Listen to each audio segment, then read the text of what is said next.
아침 산책 5번째 이야기. 제목 세뱃돈. 까치까치 설날은 어저께고요. 우리 설날은 오늘이래요. 곱고 고운 댕기도 내가 드리고 새로 사온 신발도 내가 신어요.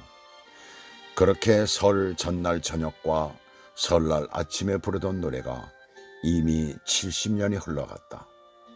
초등학교 2학년 3학년이던 때 한국은 6.25라는 남과 북의 전쟁이 완전히 끝나지 않은 시기에 서울은 온통 피난 내려온 실향민들과 본래 거주민들이 어울려 살던 아직 전쟁의 참화가 복구되지 않은 때였다. 먹을 것과 입을 것이 넉넉지 않아서 일반 서민들은 하루 끼니 때우기가 어려운 때였다. 어려운 집은 하루 끼니를 위해서 심지어 아이들까지 학교 다녀오면 돈이 되는 것이라면 무엇이든 주워서 팔아 집안 끼니의 보탬이 되었다. 그 당시 우리 가족은 서울 청량리 홍릉에 살았는데 청량리 역전에는 강원도 탄광에서 실어온 석탄을 집결시키는 하치장이 있었다. 석탄이 산더미같이 쌓인 그곳을 철조망을 뚫고 몰래 들어가서 작은 푸대자루에 석탄을 훔쳐서 인근 연탄 공장에 팔아 집안 생활비에 보태는 아이들도 있었다.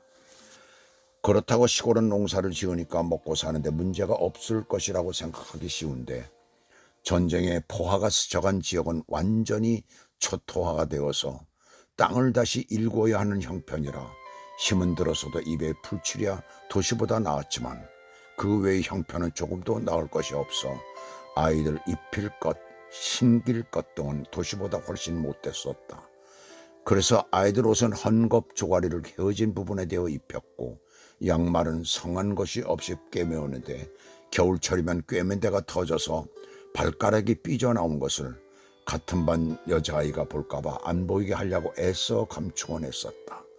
그런 아이들에게 설날은 가난에서 벗어나는 꿈의 오아시스였다. 시골의 아이들은 동짓달이 지나 섣달에 들어서면 손가락으로 날짜를 세기 시작한다. 그 안에 크리스마스도 있고 신정도 있었지만 사탕 얻어먹는 정도 외에는 큰 관심이 없었다. 2달 전부터 날짜를 세면서 오직 설날을 고대한 것이다.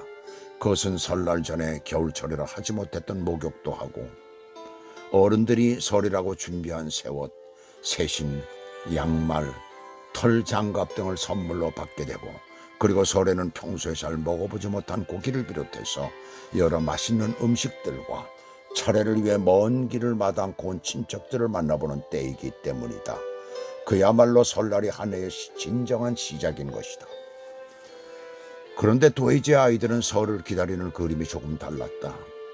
물론 시골 아이들처럼 부모님에 의해 새 옷 등 일상에 필요한 것을 선물로 받는 것은 같았지만 그것들과 다른 세뱃돈이라는 현실적인 선물이 기다리고 있었다.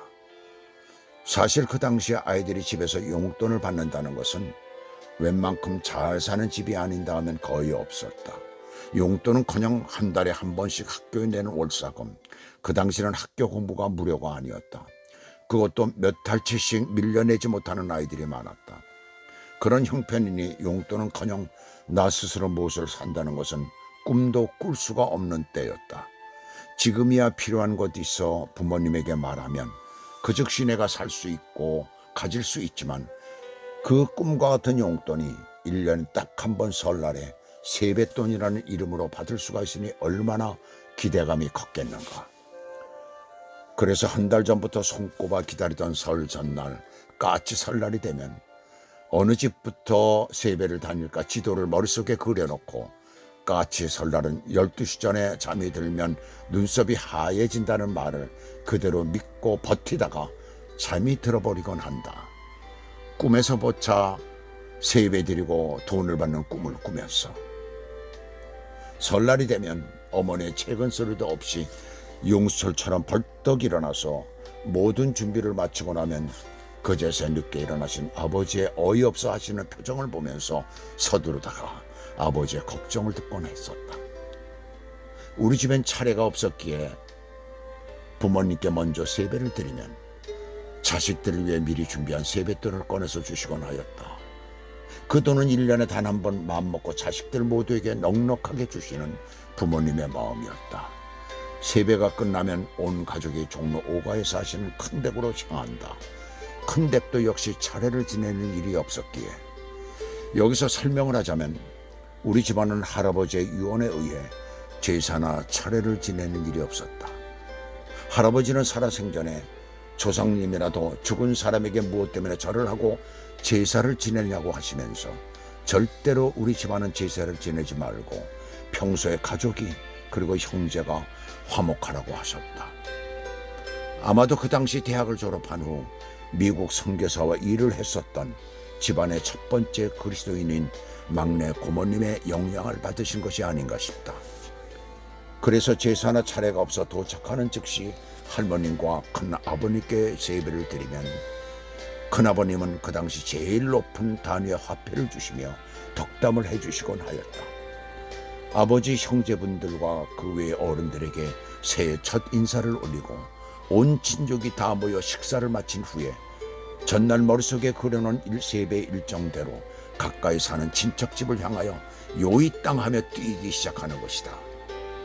왜 그렇게 서두르냐 하면 늦게 도착하면 세뱃돈 액수가 줄어들기 때문이다. 골목길마다에는 이미 아이들이 335 색동 옷들을 입고 세배 투어를 하고 있었다. 설날이 오아시스라면 세뱃돈은 목마름을 적셔주는 셈과 같은 것이다. 그것으로 어떤 아이들은 1년치 학용품을 샀고 어떤 아이들은 평소 갖고 싶었던 장난감이나 놀이기구들을 사며 즐거워한다. 그것을 보면서 어른들은 흐뭇해하며 자신의 아이들을 더욱 사랑하고 아이들은 어른에 대해서 늘 존경심을 갖는 계기가 된다. 요한일서 5장 10절은 이렇게 말씀한다. 사랑은 여기 있으니 우리가 하나님을 사랑하는 것이 아니요 하나님이 우리를 사랑하사 우리 죄를 속하기 위하여 화목제물로 그 아들을 보내셨음이라. 우리들의 부모의 사랑은 바로 그와 같은 희생의 사랑이다.